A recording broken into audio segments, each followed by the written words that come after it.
भोजन में क्या खाना चाहिए और क्या नहीं खाना चाहिए, यह सभी व्यक्तियों का व्यक्तिगत निर्णय है। परंतु इस संदर्भ में हमारी सनातन संस्कृति क्या कहती है, इस पर भी विचार करना आवश्यक है। श्रीमद् भगवत गीता के अनुसार ही हम आपका यह संशय दूर करेंगे कि मांस खाना पाप है या पुण्य। जो पुरुष अपने लिए आत्यंतिक शांति प्राप्त करना चाहता है, उसे जगत में किसी भी प्राणी का मांस किसी भी परिस्थिति में नहीं खाना चाहिए। वैसे तो विश्व में बहुत से लोग मांस खाते हैं, परंतु विचार करने पर यही सिद्ध होता है कि मांस भक्षण सर्वथा हानिकारक है। इससे लोक परलोक दोनों बिगड़ते हैं। बहुत से लोग तो ऐसे भी हैं जो मांस भक्षण को हानिकारक समझते हुए भी बुरी आदत के कारण खाना नहीं छोड़ सकते। कुछ बुद्धिजीवी लोग अंडों को शाकाहारी कहते हैं, परंतु उनसे तो बच्चे जन्म लेते हैं, फिर अंडे शाकाहारी कैसे हो सकते हैं? अतः अंडों के अंदर भी तो जीवन है। सनातन संस्कृति शाकाहार पर आधारित है। सनातन संस्कृति के अनुयायी शाकाहारी होते हैं। यदि कोई व्यक्ति खुद को सनातनी बताता है किंतु मांसाहार करता है, तो वह धार्मिक तथ्यों के अनुसार सनातनी नहीं हो सकता। अपना पेट भरने के लिए या केवल जीभ के स्वाद के लिए किसी प्राणी की हत्या करना मनुष्यता कदापि नहीं हो सकती। इसके अतिरिक्त यह भी सत्य है कि शाकाहारियों में दया भाव और बीमारियों से लड़ने की क्षमता अधिक होती है। उदाहरण के लिए हाथी दयालु और बलवान होने के साथ साथ शाकाहारी भी है। मांसाहार को कुछ लोग पुण्य बतलाते हैं और कुछ लोग पाप। वास्तव में यह क्या है, इस पर विचार करना आवश्यक है।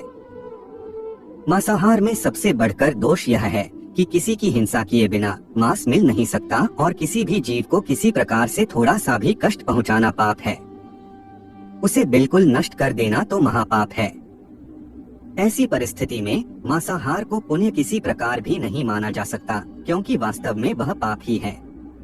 कुछ लोग यह भी कहते हैं कि मांस खाकर हमने कोई पाप नहीं किया है, हमने तो केवल उसे खाया है, मारा तो किसी और ने है। इसका उत्तर भी पुराणों के अंतर्गत संक्षिप्त में दिया गया है। महाभारत के अनुशासन पर्व के अध्याय 116 में कहा गया है कि मांस खरीदने वाला धन से प्राणी की हिंसा करता है, खाने वाला उपभोग से करता है और मारने वाला मारकर और बांधकर हिंसा करता है।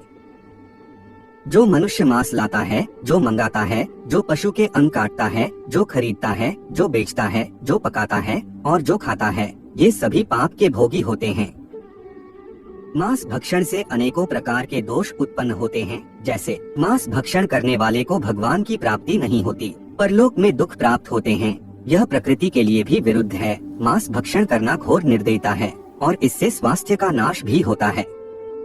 भोजन से ही मन बनता है, जैसा खावे अन्न वैसा बने मन। मनुष्य जिन पशु पक्षियों का मांस खाता है, उन्हीं पशु पक्षियों जैसे गुण आचरण आदि उसमें उत्पन्न हो जाते हैं। उसकी आकृति क्रमशः वैसी ही बन जाती है। इससे वह इसी जन्म में क्रूर और अमर्यादित जीवन वाला बन जाता है और मृत्यु के पश्चात वैसी ही भावना के फलस्वरूप तथा अपने कर्मों का बदला भोगने के लिए उन्हीं पशु पक्षियों की योनियों को प्राप्त होकर महान दुख भोगता है।